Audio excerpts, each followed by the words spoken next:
আমরা আছি পৃথিবীর সবচেয়ে বড় ম্যানগ্রোভ অরণ্য সুন্দরবনে। সজনেখালি থেকে প্রচন্ড পরিমাণ ভিড় ছিল, তোমরা তো দেখতেই পেলে। আর ওখান থেকে বেরিয়ে আমরা আমাদের লঞ্চ আসার জন্য অপেক্ষা করছিলাম। আর দেখো নৌকা করে ডাব বিক্রি হচ্ছিল। সাইকোলজিক্যাল ব্যারিয়ার মতো এই জালটা কেন দেওয়া আছে?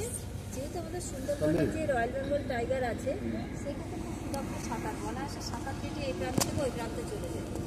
যার ব্যারিয়ার যার তার গায়ে যার জোর আছে সে ছিঁড়ে বেরিয়ে যেতে পারে, কিন্তু ব্যাপারটা হচ্ছে সাইকোলজিক্যাল ব্যারিয়ার কাজ করে, কিছু নয়।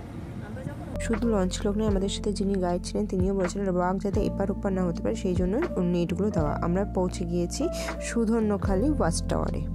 এখানে ঢুকতেই ছিল বনদেবীর মন্দির। এখানকার প্রত্যেকটা মানুষ এই ঠাকুরকে খুব শ্রদ্ধা করে।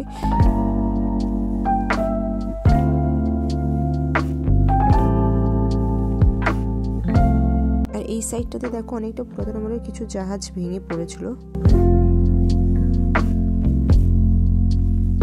সুধন্যখালি ওয়াচ টাওয়ারে ঢুকতে এরকম দুধারে বিভিন্ন ধরনের গাছ দেখা যাচ্ছিল। আর এখানকার প্রত্যেকটা গাছেরই একটা বৈশিষ্ট্য, তাদের প্রত্যেকেরই জরায়ুর অঙ্কুরক্রম দেখা যায়, মানে গাছে থাকা অবস্থায় বীজ অঙ্কুরিত হয়ে তারপর মাটিতে পড়ে গাছের জন্ম হয়। দুধারে বিভিন্ন ধরনের গাছ ছিল এবং প্রত্যেকেরই সেই একই বৈশিষ্ট্য, জরায়ুর অঙ্কুরোদ্গম দেখা যায় এবং ম্যানগ্রোভ অরণ্য সেগুলো প্রত্যেকটাই। তার মধ্যে কিছু গাছের নাম আমরা ছোটোবেলায় বইয়ে পড়েছি এবং কিছু কিছু গাছের নাম আমরা নতুনও জেনেছি, যেমন জাতবাইন, পশুর, কৃপা, এগুলোর সম্পূর্ণ আমাদের নতুন জানা গাছ।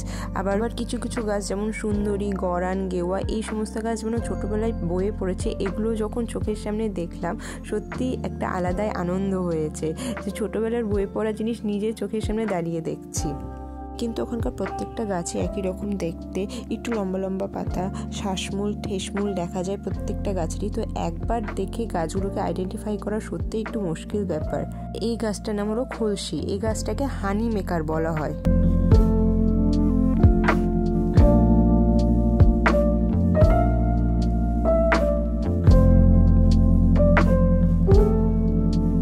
আমাদের গাইডটা বলেছিল যখন ভরা জোয়ার হয় তখন এই সমস্ত জায়গায় জলটা অনেকটা উঁচু লেভেলে থাকে।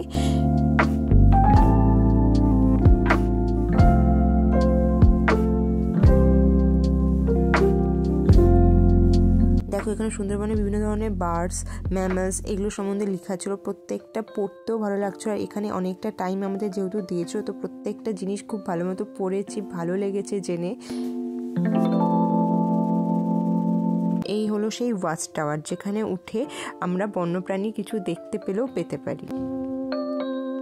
কিন্তু একটা বিষয়, যেখানেই যাচ্ছি এত ভিড় আর এত গরম ছিল, মনে হচ্ছিল যে থাক আর উঠবো না, কিন্তু ওই বাঘ দেখার আশায় আমরা তাও উঠেছি। তো এই ওয়াচ টাওয়ারগুলোতে উঠে ভীষণই অল্প টাইম আমরা স্পেন্ড করি। তো আমার বাবা বলছে ডিয়ার লটারিতে টাকা বাঁধার মতো যদি ভাগ্য কারো থাকে তবে এই ওয়াচ টাওয়ারগুলোতে উঠে বাঘ দেখলেও দেখতে পারে সে। তবে বাঘ দেখতে না পেলেও এই ওয়াচ টাওয়ারগুলোতে উঠে সুন্দরবনে একটা দারুণ সুন্দর ভিউ তোমরা দেখতে পাবে। দেখো কাছে একটা কৃত্রিমভাবে মিষ্টি জলের পুকুর করা হয়েছে যাতে বনপশুর এখানে এসে জল খায় এবং আমরা দেখতে পাই, কিন্তু আমাদের ব্যাড লাক, আমরা কিছুই দেখতে পাইনি। আর দেখো জঙ্গলের মাঝখানে অনেকটা করে পথ ফাঁকা আছে এই জায়গাগুলোতে, যাতে বন্যপ্রাণী এই পার থেকে ওপার হলে আমরা দেখতে পাই, সেই জন্য ওইভাবে গাছগুলো কাটা। আমাদের গাইডটা বলছে এটা নাকি একদম ঘন ম্যানগ্রোভ অরণ্য এর মধ্যেকার এলাকা। তো আমরা যাতে বন্যপ্রাণী আর কি দেখতে পাই, তো সেই জন্য এইভাবে গাছ কেটে কেটে ওইটুকু জায়গাগুলোকে ফাঁকা করা হয়েছে। আজকের ভিডিওটা এইটুকুই। ভালো লাগলে লাইক, শেয়ার এবং চ্যানেলটিকে সাবস্ক্রাইব করে দিও।